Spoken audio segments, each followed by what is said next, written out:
আসসালামু আলাইকুম, welcome back to school of English by Mushfika. একটি স্কুলে জয়েন করার পর একজন টিচারের প্রথম কাজ থাকে লেসন প্ল্যান সম্পর্কে আইডিয়া রাখা। লেসন প্ল্যান যখন তিনি করতে পারেন তখনই তিনি একটি সুন্দর ক্লাস নিতে পারবেন। লেসন প্ল্যান বলতে বোঝায় পাঠ পরিকল্পনা।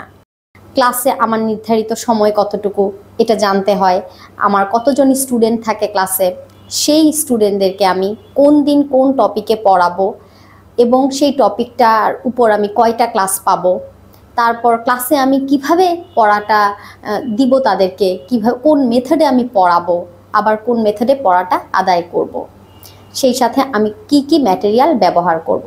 তাহলে আজকে আমরা লেসন প্ল্যান সম্পর্কে একটু আইডিয়া নিই। তো আমি এখন যে লেসন প্ল্যানটা দেখাচ্ছি এটা আসলে জাস্ট একটা স্যাম্পল বা ডেমো। অনেক স্ট্যান্ডার্ড ওয়েতে লেসন প্ল্যান তৈরি করা যায়, আবার ক্লাস অনুযায়ী লেসন প্ল্যান ফ্লেক্সিবল হয়। এক এক ক্লাসের লেসন প্ল্যান এক একভাবে হতে পারে, যদিও মূল বিষয়বস্তুগুলো একই রকম থাকে। তো আমি দেখাচ্ছি একটা লেসন প্ল্যান যেটা হয়তো প্রেপ 2 বা ক্লাস 1-এর জন্য হতে পারে। এইখানে আমি কি কি শিখাবো? Topic words with letter C, C letter দিয়ে শব্দ। এটা আমার প্রথম ক্লাস, ডে 1। আমি হয়তো 40 মিনিটস পাবো ক্লাসটার জন্য, তাহলে আমাকে সময়টাও লিখে রাখতে হবে। এখন আমি দেখব ওয়ার্ম আপ। লেসন প্ল্যানে ওয়ার্ম আপটা রাখতে হয়, কারণ ক্লাসে এসেই একজন টিচার পড়ানো শুরু করবেন না। তিনি স্টুডেন্টদেরকে প্রথমে মনোযোগী করবেন, যেন তার দিকে তাকায় এবং বোর্ডে তাকায়, পড়ার প্রতি আগ্রহ সৃষ্টি করা। এটাই হলো ওয়ার্ম আপ। একটা রাইম, এক্সারসাইজ বা মেডিটেশন, এগুলোর মাধ্যমে স্টুডেন্টদেরকে ক্লাসে মনোযোগী করা যায়। ওয়ার্ম আপ করার সময় স্টুডেন্টদেরকে আমি বলতে পারি তোমরা সবাই দাঁড়াও। তো ওয়ার্ম আপের জন্য একটা নির্ধারিত সময় থাকে, আমি হয়তো 5 মিনিট রাখলাম, কারণ আমি মনে করি প্রথমে তাদেরকে বেশি সময় দিয়ে হলেও মনোযোগী করতে হবে, তাহলে আমি যতটুকু পড়াবো তারা সেটা ভালোভাবে নিবে। তো ওয়ার্ম আপটা এখানে রেখেছি teddy bear. Teddy bear turn around, teddy bear touch the ground. এভাবে আমি যখন সং বলবো স্টুডেন্টরাও আমার সাথে বলবে, তারা রিপিট করবে এবং তারা আমার সাথে অ্যাকশান বা জেস্চার শো করবে। তাহলে তাদের মধ্যে একটা আনন্দ সৃষ্টি হবে, ভালো লাগবে। এরপর আমি মূল পড়ায় আসব। তখন আমি কি শিখাবো, আমার উদ্দেশ্য কি শেখানোর, সেটা লিখব লার্নিং আউটকামের ঘরে। লার্নিং আউটকাম বলতে বোঝায় স্টুডেন্টস কি শিখবে। আমি যে পড়াবো ওয়ার্ডস উইথ লেটার সি, যে আমার টপিক, এই টপিক থেকে বোঝা যাচ্ছে ওরা সি লেটার দিয়ে ওয়ার্ডগুলো শিখবে। এখন ওয়ার্ডগুলোর মধ্যে ওরা কিভাবে কি শিখবে? Students will be able, student সক্ষম হবে টু মেমোরাইজ, তারা মুখস্থ করতে সক্ষম হবে 4 বা 5টা ওয়ার্ড, কারণ কিছু জিনিস তো আমাদের মুখস্থ রাখতেই হয়। তো ওয়ার্ডগুলো তারা মেমোরাইজ করতে সক্ষম হবে, এটা আমার আউটকাম হতে পারে। Will be able to right, তারা লিখতে সক্ষম হবে। 3 নম্বরে আমি বলতে পারি তারা সেন্টেন্স মেক করতে সক্ষম হবে ছোট ছোট সেই ওয়ার্ডগুলো দিয়ে। এভাবে লার্নিং আউটকামে আমি যেই কয়টা বিষয় চাই যে বাচ্চারা জানুক, সেই বিষয়গুলো অন্তর্ভুক্ত করব। তারপর আমার কাজ আমি কোন মেথডে পড়াবো সেটা উল্লেখ করা, টিচিং মেথড। বিভিন্ন মেথডেই কিন্তু আমরা পড়াতে পারি। আমার একটা প্রিয় মেথড হচ্ছে কোয়েশ্চেন আনসার মেথড। আমি প্রশ্ন করি যে তোমরা বাসায় কি কোনো কিছু দেখো খ খ সাউন্ড দিয়ে, কারণ সি লেটারটা কি সাউন্ড করে? খ খ। তাহলে খ সাউন্ড দিয়ে কি দেখছি আমরা? কেউ হয়তো বললো ক্যান্ডেল, কেউ বললো ক্যাট, কেউ বললো কার।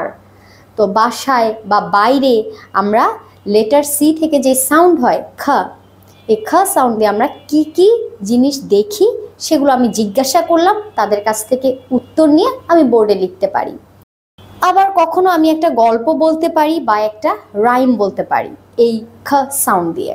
এবং গল্প বা রাইমটা বলার সময় আমাকে চিন্তা করতে হবে যেন আমি ওয়ার্ডগুলোকে লিঙ্ক করতে পারি একটা সেন্টেন্সে, বা আমাদের রিয়েল লাইফে কিভাবে ইউজ করতে হয় ওয়ার্ডগুলো, সেটা হিসেব করে একটা গল্প বা ছন্দ আকারে রাইম বলতে পারি।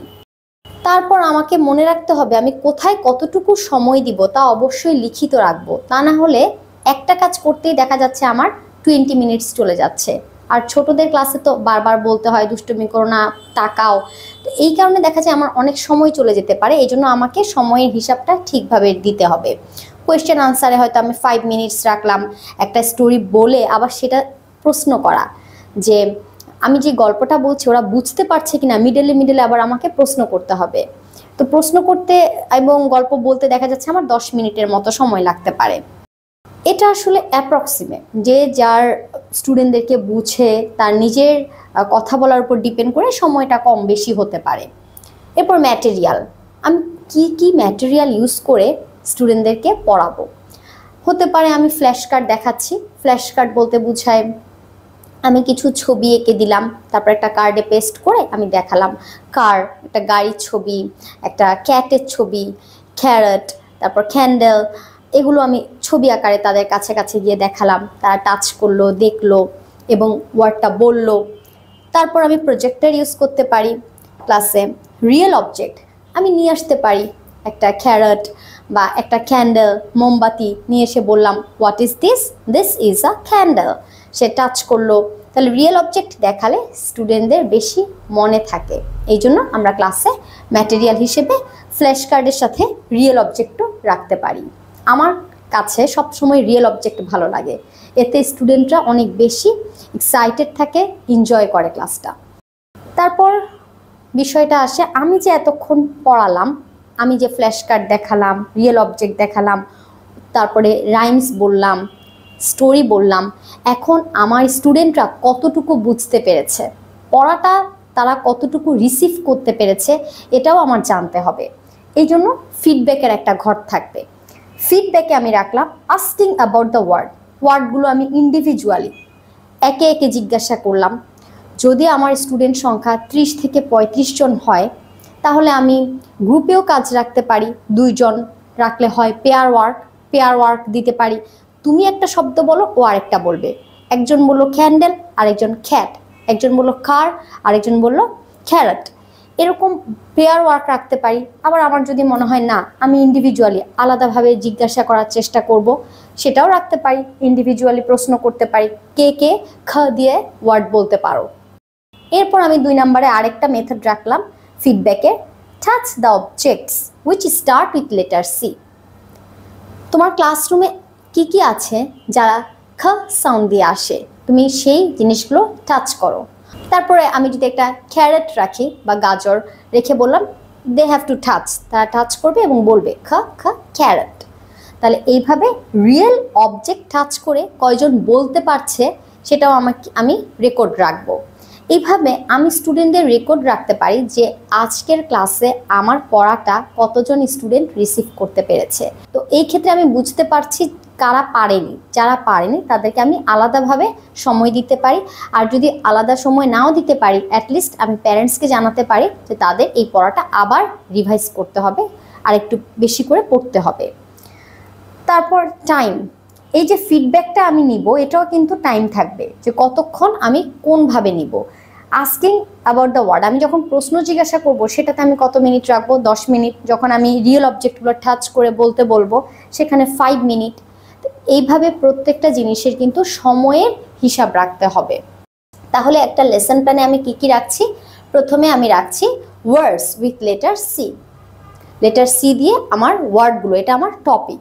এরপর এটা আমার কত নাম্বার ক্লাস, এটা প্রথম ক্লাস, ডে 1। সময় আমার 40 মিনিট সময় আছে। হ্যাঁ, আমি শর্ট ফর্মে লিখলাম ক্লাস, আমি কোন ক্লাসের জন্য লেসন প্ল্যানটা বানাচ্ছি, প্রেপ 2 এর জন্য।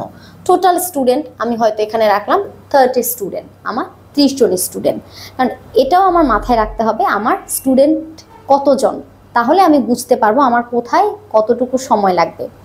আবার ফিডব্যাকে আমি যখন যাচ্ছি, যদি আমার এমন হয় যে স্টুডেন্ট সংখ্যা বেশ কম, 20 বা 25 স্টুডেন্টস, তখন আমি অনেকগুলো পেপার রাখতে পারি যে ওরা নিজেরা জোড়া লাগাবে।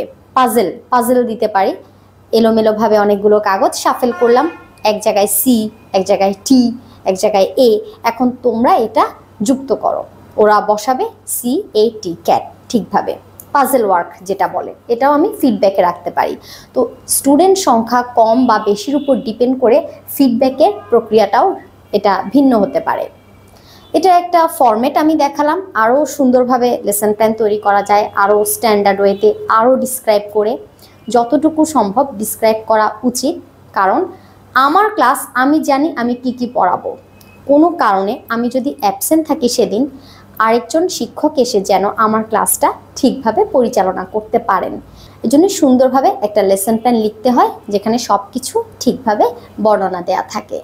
তো আশা করি এই লেসন প্ল্যানের ক্লাসটি সবার কাজে লাগবে, স্পেশালি যারা টিচিং প্রফেশনে আসতে চাচ্ছেন এবং যারা নতুন জয়েন করেছেন স্কুলে, তাদের অবশ্যই ধারণা রাখতে হবে লেসন প্ল্যান সম্পর্কে। Thanks for watching my lesson. আসসালামু আলাইকুম।